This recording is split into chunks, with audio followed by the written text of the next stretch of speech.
राम राम जी भाई साड़िया ने तो कैसे हो। राधे राधे सभी को। तो आज है आपका दिन 27वां 45 दिनों की स्मार्ट वर्क क्लास का। आज बात करने वाले हैं मॉडल पेपर प्रश्न संख्या 4 की और उससे संबंधित देखेंगे सवाल। तो बात करते हैं जो सीधे सीधे यहाँ से परीक्षा में सवाल आने वाले हैं उनके बारे में। चलो शुरुआत करते हैं। मॉडल पेपर का प्रश्न है, सिद्ध कीजिए कि अंडूर 2 एक अपरिमेय संख्या है। देखो जो ये अंडूर 2 है इसकी जगह अंडूर 3 आ सकता है, अंडूर 5 आ सकता है, अंडूर 7 आ सकता है, अंडूर 11 आ सकता है, अंडूर 13 आ सकता है। तो कोई भी सवाल आ जाए तो आप कर सकते हो। अंडूर 2 की जगह मैं कह रहा हूं आपको अंडूर 3 आ सकता है, अंडूर 5 आ सकता है, अंडूर 7 आ सकता है, अंडूर 11 आ सकता है, अंडूर 13 आ सकता है, अंडूर 6 भी आ सकता है। मतलब संख्या बदल सकती है। बाकी सवाल करने का जो प्रोसेस है वो एक तरह का ही है, ठीक है, वो एक जैसा है। चलो सवाल को शुरू करते हैं, ध्यान से समझना। आपको कहा सिद्ध कीजिए अंडूर 2 एक अपरिमेय संख्या। तो पहले अल माना, सबसे पहले हम मानेंगे माना अंडूर 2 एक परिमेय संख्या है। क्या मानेंगे? माना अंडूर 2 एक कैसी संख्या है? परिमेय संख्या है। चलो अब आपको पता है परिमेय संख्या किसे कहते हैं? वह संख्या जिसे हम p बटा q के रूप में लिख सकते हैं। तो मैं इसको p और q के रूप में लिख रहा हूं। p बटा q बराबर लिख दिया मैंने अंडूर 2, जहां p और q, जहां p और q दोनों सहअभाज्य संख्या है। दोनों कैसी संख्या है? सहअभाज्य संख्या। अब देखो सहअभाज्य संख्या क्या होती है? जिनका एचसीएफ एक आए, जिनका एचसीएफ क्या है? एक, वो होती है सहअभाज्य संख्या। जिनमें कोई भी उभयनिष्ठ गुणनखंड नहीं हो।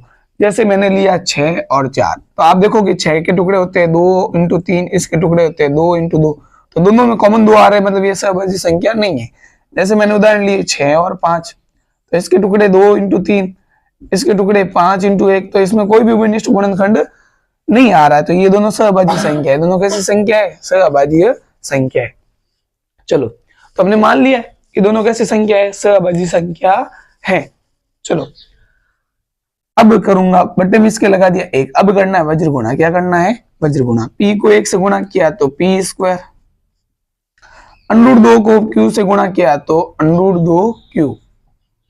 दोनों तरफ वर्ग करने हैं आपको। दोनों तरफ क्या करने हैं? वर्ग। सॉरी, p का p p को 1 से गुणा किया p और अंडूर 2 को q से गुणा किया तो अंडूर 2q। चलो दोनों तरफ वर्ग करने पर, दोनों तरफ वर्ग करने पर, चलो इधर भी वर्ग करना है, इधर भी क्या करना है? वर्ग। इधर भी क्या कर देते हैं? वर्ग। इधर भी क्या कर देते हैं? वर्ग। चलो कर दिया है वर्ग। p का स्क्वायर क्या होगा? p स्क्वायर होगा। अंडूर 2 का स्क्वायर होगा 2, क्योंकि अंडूर 2 को अंडूर 2 से गुणा करोगे तो 4 आएंगे और अंडूर 4 का मान होता है 2, और q का स्क्वायर हो जाएगा q स्क्वायर। इंटू की संख्या बट्टे में, इंटू की संख्या कहां जाने वाली है? बट्टे में। तो p स्क्वायर बट्टा 2 बराबर आपका आ गया है q स्क्वायर। चलो ध्यान से देखो, एक बार वापस समझा देते हैं। क्या किया हमने? माना अंडूर 2 एक परिमेय संख्या है, और परिमेय संख्या है तो इसको p बटा q के रूप में लिख सकते हैं। तो p बटा q बराबर क्या लिख दिया? अंडूर 2। हमने माना है कि दोनों कैसी संख्या है? सहअभाज्य संख्या है। चलो वज्र गुणा करेंगे। p को 1 से गुणा किया p, q को अंडूर 2 से गुणा किया अंडूर 2q। दोनों तरफ क्या किया है? वर्ग। इधर भी क्या किया? वर्ग। इधर भी क्या किया? वर्ग। p का स्क्वायर क्या होगा? p square. Andur 2q square का क्या होगा? 2q स्क्वायर, और इंटू की संख्या आ गई बट्टे में। अब आप देखोगे चूंकि p स्क्वायर जो है 2 से विभाजित है, 2 से क्या है? विभाज्य है, विभाज्य है। अगर किसी संख्या के वर्ग में किसी संख्या का भाग जाता है तो उसी संख्या में भी उसका भाग जाएगा नहीं जाएगा? तो p भी 2 से क्या होगा? विभाज्य होगा। p भी 2 से क्या होगा? विभाज्य होगा। इसलिए p भी 2 से क्या होगा? विभाज्य। चलो अब करते हैं सवाल को आगे। माना अगर मान लो यहाँ अंडूर 2 की जगह अंडूर 3 आ जाए तो यहाँ अंडूर 3 आ जाएगा, यहाँ अंडूर 3 आ जाएगा, यहाँ 3 आ जाएगा, बट्टे में आ जाएगा 3। अगर 5 हो तो यहाँ 5 आ जाएगा, 5 5 5 सब जगह 5 आ जाएगा। यानी संख्या चेंज होगी, बाकी सवाल का प्रोसेस वो का वो है। चलो देखो माना, क्या मानेंगे? p बराबर कितना दे रखा है? अंडूर 2 देखा है तो 2 लिखो। क्या लिखना है? 2। और अंडूर 3 हो तो क्या लिखना है? 3। अंडूर 5 हो तो क्या लिखना है? 5। ठीक है। p बराबर, माना p बराबर 2, पी क्यू लिख दिया है। अब आगे आ गया आर, आपने मान लिया पी बराबर 2r। क्या मान लिया? पी बराबर 2r। चलो वो का वो दोनों तरफ क्या करना है? वर्ग। दोनों तरफ क्या करना है? वर्ग करने पर, दोनों तरफ वर्ग करने पर। चलो दोनों तरफ वर्ग करोगे तो इसका भी क्या करना है? वर्ग। इसका भी क्या करना है? वर्ग करना है। पी का स्क्वायर होगा पी स्क्वायर, 2 का स्क्वायर होगा 4, आर का स्क्वायर हो जाएगा आर स्क्वायर। ये बन जाएगा आपका समीकरण 2 और पी स्क्वायर ये रहा समीकरण 1। इधर देखोगे तो ये भी पी स्क्वायर है, इधर देखोगे तो ये भी क्या है? P square. तो पी स्क्वायर के बराबर क्या है? 2q square. तो इस पी की स्क्वायर की जगह क्या आ जाएगा? 2q square. तो समीकरण 1 और 2 से, समीकरण 1 व 2 से इस पी स्क्वायर की जगह इस पी स्क्वायर का मान क्या है? 2q square. तो यहाँ क्या आ जाएगा? 2q स्क्वायर बराबर आपका है 4r स्क्वायर, और इनटू की संख्या आपको पता है बट्टे में आएगी, तो 2q स्क्वायर बट्टा 4 बराबर है r स्क्वायर, और 2 का भाग 4 में गया 2 बार। अब जैसे यहाँ पी स्क्वायर बटा 2 था, यहाँ क्या आ रहा है? q स्क्वायर बटा 2। इसका मतलब q स्क्वायर भी 2 से क्या है? विभाज्य। तो q भी 2 से क्या होगा? विभाज्य। चूंकि q स्क्वायर 2 से विभाज्य है, विभाज्य है, इसलिए q भी 2 से क्या होगा? विभाज्य होगा। चलो देखो आगे देखो, हमने क्या माना था कि p और q दोनों सहभाज्य संख्या है। p और q दोनों क्या है? सहभाज्य संख्या। लेकिन आप देखोगे कि p और q में दोनों उभयनिष्ठ गुणनखंड क्या आ रहा है? 2 आ रहा है। 2 का भाग p में भी जा रहा है, 2 का भाग क्या जा रहा है? q में भी जा रहा है। तो हमारे कथन का विरोधाभास हो रहा है। क्या हो रहा है? विरोधाभास हो रहा है, क्योंकि P व Q में उभयनिष्ठ गुणनखंड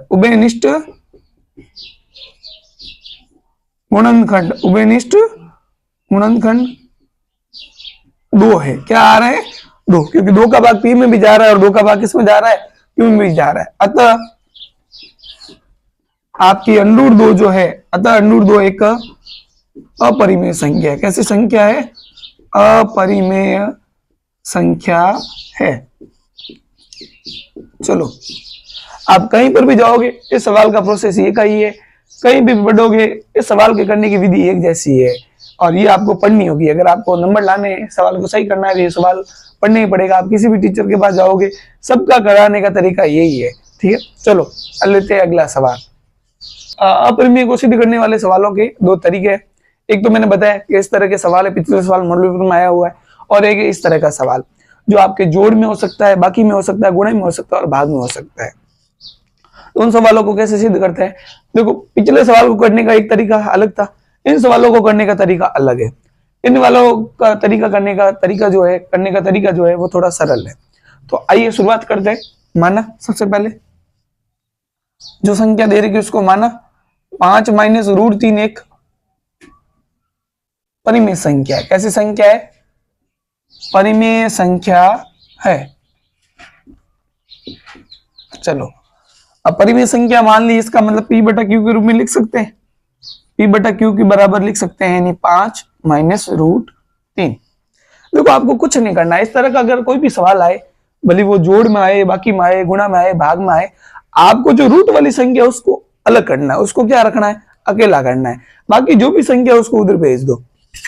अब देखो कई बच्चे क्या करते हैं, इस 5 को उधर भेज देते हैं, तो फिर ये माइनस का 3 रह जाता है। तो माइनस का 3 नहीं रहना चाहिए, यहाँ पर प्लस के √3 रहनी चाहिए। तो मैं क्या करूंगा, इस माइनस वाले √3 को इधर भेजूंगा। तो माइनस वाले √3 को इधर भेजूंगा तो ये हो जाएंगे आपके प्लस के √3 बराबर आपके बचे 5। अब मैंने कहा है कि इसको अकेला करना है, तो p बटा q को उधर भेज देता हूं। तो √3 ये 5 माइनस p बटा q। चलो अब आगे नीचे तो करवा नहीं सकता, यहाँ करवा रहा हूं, देखो ध्यान से। अब आपको पता है p बटा q कैसी संख्या है? परिमेय संख्या है। और 5 भी कैसी परिमेय संख्या, क्योंकि बट्टे में 1 लगाओगे तो p बटा q के रूप में हो जाएगा। अब परिमेय से परिमेय घटेगी तो आएगी तो परिमेय ही संख्या, यानी ये पूरी संख्या कैसी संख्या है? परिमेय संख्या। ये पूरी संख्या कैसी है? परिमेय संख्या है। तो परिमेय संख्या कभी भी अपरिमेय के बराबर हो सकती है क्या? नहीं हो सकती। लेकिन आपको पता है कि ये परिमेय संख्या और ये कैसी संख्या है? अपरिमेय। तो ये दोनों बराबर नहीं हो सकती। तो आप यहां लिख सकते हो परिमेय संख्या, चलो आप लिख दो, चूंकि ये वाली 5 माइनस पी बटा क्यू एक परिमेय संख्या, कैसी संख्या? एक परिमेय संख्या है। कैसी संख्या है? परिमेय संख्या है। ये परिमेय संख्या है तो इसके बराबर ये संख्या भी कैसी होनी चाहिए? परिमेय होनी चाहिए कि नहीं होनी चाहिए? ये परिमेय है तो ये भी कैसी होनी चाहिए? परिमेय होनी चाहिए। इसलिए √3 भी एक परिमेय संख्या होनी चाहिए, क्योंकि बराबर के बराबर बराबर होता है। एक परिमेय संख्या होनी चाहिए। लेकिन आपको पता है कि अंडर वाली कोई भी संख्या होती है वो हमेशा कैसी होती है? अपरिमेय संख्या। कैसी होती है? अपरिमेय संख्या। लेकिन हम जानते हैं कि √3 एक अपरिमेय संख्या, एक कैसी संख्या है? अपरिमेय संख्या है। √3 कैसी संख्या है? अपरिमेय संख्या है। अतः हमारे कथन का क्या हो रहा है? विरोधाभास। अतः हमारे कथन का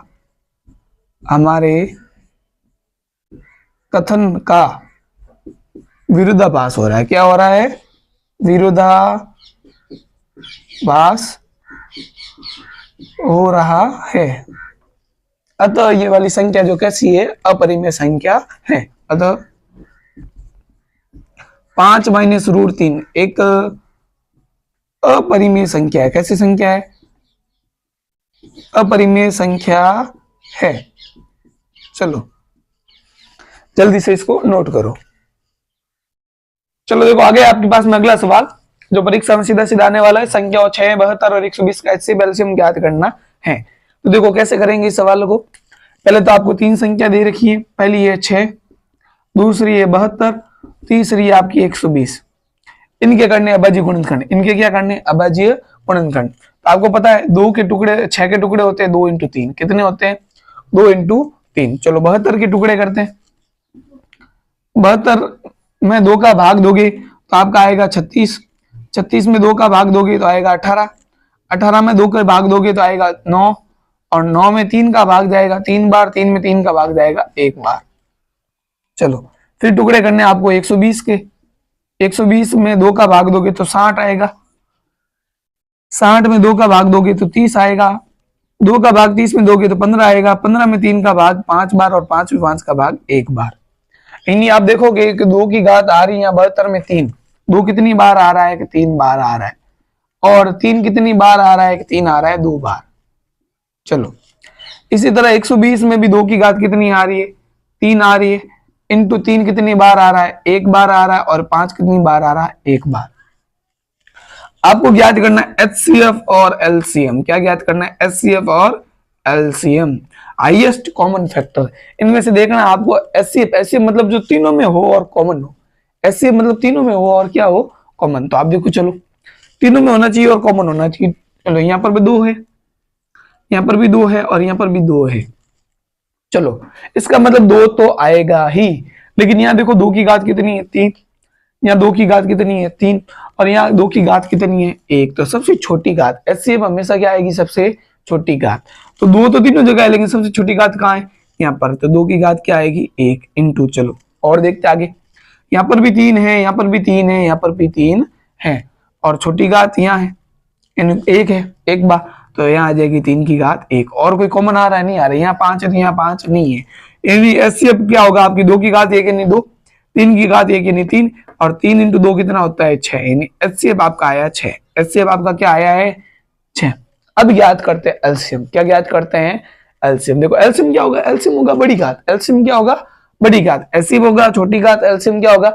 बड़ी घात। और बड़ी घात कॉमन हो भी सकती है, नहीं भी हो सकती है। चलो 2 तीनों में। अब बड़ी घात कहाँ है? यहाँ दोनों में से एक बार लिख लेनी है। चलो लिख दी। 3 तीनों जगह है लेकिन बड़ी घात कहाँ है? यहाँ पर। तो यहाँ ले लो अब पीछे कौन बचा हुआ, पीछे जो बचा हुआ उसको भी लेना, पीछे 5 बचा हुआ तो 5 को भी लेना है, जो पीछे बचता है उसको भी साथ में लेना है। एलसीएम में चलो 2 की घात 3 करोगे, नहीं 2 इंटू 2 इंटू 2 यानी हो जाएगा आपका 8, इंटू 3 की घात 2 हो जाएगी 9, इंटू हो जाएगा आपका 5, और 5 को 8 से गुणा करोगे तो आ जाएंगे 40, 8 पंजे 40 इंटू 9 और 9 चौक 36, 360 आपका आ जाएगा एलसीएम। एलसीएम कितना आ जाएगा 360। चलो अब करते हैं अगला सवाल। चलो देखो सवाल आप कर रहे हो कि नहीं कर रहे हो, सब पहले एक बार आप है ना सभी सवालों को करने का प्रयास करो, फिर अगला जो सवाल समझाया जाता है उसको करो। चलो इसको प्रयास कर लो, फटाफट कर लिया है। चलो आइए शुरुआत करते हैं। संख्या 24 और 44 के एचसीएफ को 12x माइनस 4 इंटू 5 के रूप में व्यक्त किया जाए तो x का मान ज्ञात करो। चलो क्या करना है आपको, 44 और 24 का क्या निकालना है, पहले एचसीएफ निकालना है। तो आपने यहाँ लिखा 24, यहाँ लिखा 44, इनका निकालना आपको एचसीएफ। क्या निकालना है, एचसीएफ। एचसीएफ निकालने से पहले इनके क्या निकालने पड़ेंगे, इसके बजी गुणनखंड करने। चलो 24 के कर देते हैं, 2 का भाग जाएगा 12 बार, 2 का भाग जाएगा 6 बार, 2 का भाग जाएगा 3 बार, 3 में 3 का भाग 1 बार। इसी तरह 44 के टुकड़े करोगे तो 44 में 2 का भाग 22 बार, 2 का भाग इसमें 11 बार, 11 में 11 का भाग 1 बार, यानी 24 के टुकड़ा है 2 की घात 3 इंटू आपका 3, और 44 के टुकड़े आएंगे 2 की घात 2 इंटू 11, 2 की घात 2 इंटू 11। और आपको पूछा एचसीएफ, आपको क्या पूछा है, एचसीएफ। पहले एचसीएफ ज्ञात करना है, फिर एचसीएफ को उसके बराबर व्यक्त करना है। चलो तो आप देखो एचसीएफ में दोनों में कॉमन होनी चाहिए और छोटी घात होनी चाहिए, तो 2 यहाँ पर भी और 2 यहाँ पर भी है, लेकिन छोटी घात कहाँ है यहाँ पर, तो आपका आंसर हो जाएगा 2 की घात 2 ही नहीं आया। एचसीएफ कितना आया 4। अब प्रश्न अनुसार, प्रश्न जैसा कहता है वैसा करते हैं।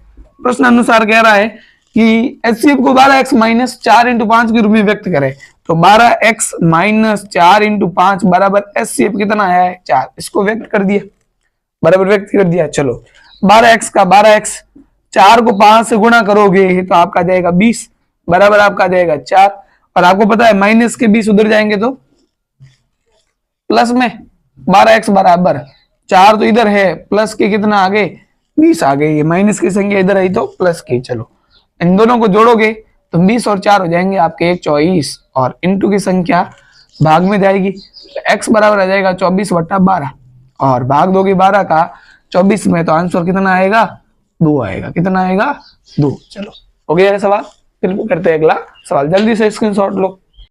चलो देखो ये प्रश्न जो है ना वो काफी खास है और परीक्षा में आ सकता है, क्योंकि 2014 या 13 में ये प्रश्न आ चुका है, संख्या बदली हुई थी और किताब ये की ये थी आपकी, और ये प्रश्न आया हुआ है, तो हो सकता है इस बार भी आ जाए। तो सावधान रहना है, सतर्क रहना है, क्योंकि परीक्षा में ये सवाल आ सकता है। ठीक है, एक बार इस सवाल को करने का प्रयास कर लो आप, फिर करवा लेते हैं। चलो प्रयास कर लिया आपने, नहीं हो रहा है, हो गया, अच्छी बात है, नहीं हो रहा है, देख लो भी क्या करना है। वह सबसे बड़ी से बड़ी संख्या ज्ञात करो, वह सबसे बड़ी से बड़ी संख्या ज्ञात करो जो 75 और 126 को इस प्रकार विभाजित करे कि प्रत्येक स्थिति में शेषफल कितना प्राप्त हो, 7 प्राप्त हो। चलो सवाल कह रहा है वह सबसे बड़ी से बड़ी संख्या, बड़ी से बड़ी संख्या जिसका आप भाग दोगे, जिसका आप क्या दोगे, भाग, जिसका भाग दोगे, किसमें दोगे, 75 में आप ऐसी संख्या का भाग दे रहे हो और 126 में भी ऐसी संख्या का भाग दे रहे हो, इन्हें आपको भाग देना है। क्या करना है आपको उस संख्या में, मतलब 75 में भी भाग देना है और 126 में भी क्या देना है, भाग देना है, और इस प्रकार भाग जाना चाहिए उन दोनों संख्याओं का, और दोनों संख्या क्या होनी चाहिए, कॉमन। यानी 75 में भी आप भाग दे रहे हो किसी संख्या का और 126 में भी आप क्या दे रहे हो, किसी संख्या का भाग दे रहे हो, और भाग दे रहे हो दोनों संख्याओं में, तो प्रत्येक स्थिति में आपके पास शेषफल जो है वो कितना बचना चाहिए, 7 देना चाहिए। मान लो आप x का भाग दे रहे हो 75 में, आप घटा के आंसर शेषफल कितना आ रहा है आपका 7 आ रहा है। मान लो ये x है, x का भाग दे रहे हो आप 126 में, तो घटा के माइनस करोगे तो शेषफल कितना आना चाहिए, 7। भागफल कोई भी आए, भागफल से अपने लेना देना नहीं है, शेषफल कितना आना चाहिए, 7 आना चाहिए। अगर मैं आपको कहूं कि यहाँ शेषफल 0 आने के लिए क्या करना पड़ेगा, मुझे 75 में से 7 घटाने पड़ेंगे। अगर 75 में से 7 चले जाए तो x का भाग दूंगा तो शेषफल 0 आएगा कि नहीं जाएगा। मान लो किसी संख्या का भाग दे रहा हूं, शेषफल 0 कब आएगा, जब भाग इसका पूरा चला जाए। यानी ये जो शेषफल आ रहा है, जैसे मान लो मैं 5 का भाग 16 में दे रहा हूँ, 5 का भाग इसका दे रहा हूँ 16 में, एक उदाहरण तौर पर, तो 5 दिया 15, पीछे कितना बचा 1। अगर मैं ये 1 इस 16 में से घटा लूं तो 5 का भाग इस अगर 16 में से 1 जाएगा तो कितना आएगा 15 आएगा। तो 5 का भाग इसमें पूरा पूरा जाएगा कि नहीं जाएगा, यानी शेषफल आपका क्या आने वाला है 0। यानी यहां से 1 घटा लूं तो 5 का भाग पूरा पूरा जाएगा। इसी प्रकार 126 में भी 7 को घटा लूं तो जो संख्या आएगी उसमें x का भाग पूरा पूरा जाएगा कि नहीं जाएगा। तो सबसे पहले आपको क्या करना है, हल करना है। 75 में से भी क्या घटाने 7 और 126 में से भी क्या घटाने 7। तो 75 में से 7 जाएंगे तो आपके रहेंगे 68 और 126 में से भी 7 जाएंगे तो पीछे कितने रहेंगे आपके 119। अब आपको देखनी इनमें कॉमन वह सबसे बड़ी संख्या, सबसे बड़ी से बड़ी संख्या जो 75 और 126 को इस प्रकार विभाजित करे। तो मुझे बताओ यहाँ जो x का मान आएगा वो इनसे बड़ा आएगा छोटा आएगा, छोटा आएगा नहीं आएगा। जो इनमें आप भाग दोगे 75 और 126 में तो जो संख्या का भाग दोगे वो इन दोनों संख्या से बड़ी आएगी छोटी आएगी, छोटी आएगी। और छोटी कब आती है, एचसीएफ ज्ञात करते तब आती है एलसीएम। तो छोटी संख्या आती है एचसीएफ ज्ञात करने पर, वो बड़ी से बड़ी संख्या यानी कॉमन होता है, दोनों में क्या होती है कॉमन। तो आपको निकालना इन संख्याओं का एचसीएफ, क्या निकालना है एचसीएफ निकालना है। तो इनके भी करने टुकड़े, इनके भी क्या करने टुकड़े। चलो 68 के करते हैं टुकड़े, 68 के क्या करते हैं टुकड़े। तो 2 का भाग दोगे कितना आएगा 34, वापिस 2 का भाग दोगे कितना आएगा 17 और 17 में 17 का भाग 1 बार। चलो 119 के करने हैं टुकड़े। 119 में देखते हैं, देखो 2 का भाग जाता नहीं है क्योंकि पीछे विषम अंक है।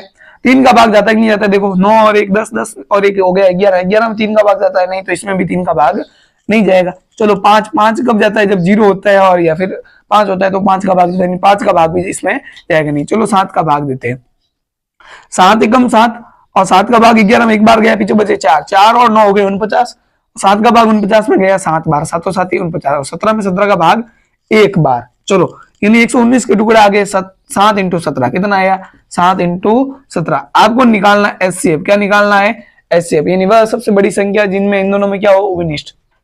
चलो देखो इधर 2 की घात 2 है, इधर 2 है नहीं, इधर 7 है इधर 7 नहीं है, कॉमन दोनों में क्या आ रहा है 17। तो आपका एचसीएफ कितना होगा 17 होगा, एचसीएफ कितना होगा 17 होगा। और 17 का भाग आप 75 में देखो कितनी बार जा रहा है, शेषफल आपका कितना आना चाहिए 7। और 126 में भी आप भाग करके देख लो, 17 का भाग 126 में दोगे शेषफल कितना बचेगा 7 बचेगा। और जो आपका आंसर था वह सबसे बड़ी संख्या वो कौन सी है यहाँ पर 17 है। चलो वीडियो अच्छा लगा हो दोस्तों के साथ शेयर कर दो, सभी दोस्तों के साथ लाइक तो कर दिया होगा, सब्सक्राइब भी कर दिया होगा। चलो दोस्तों के साथ शेयर कर दो और सवाल जरूर मिलाओ क्योंकि परीक्षा में आने वाला है।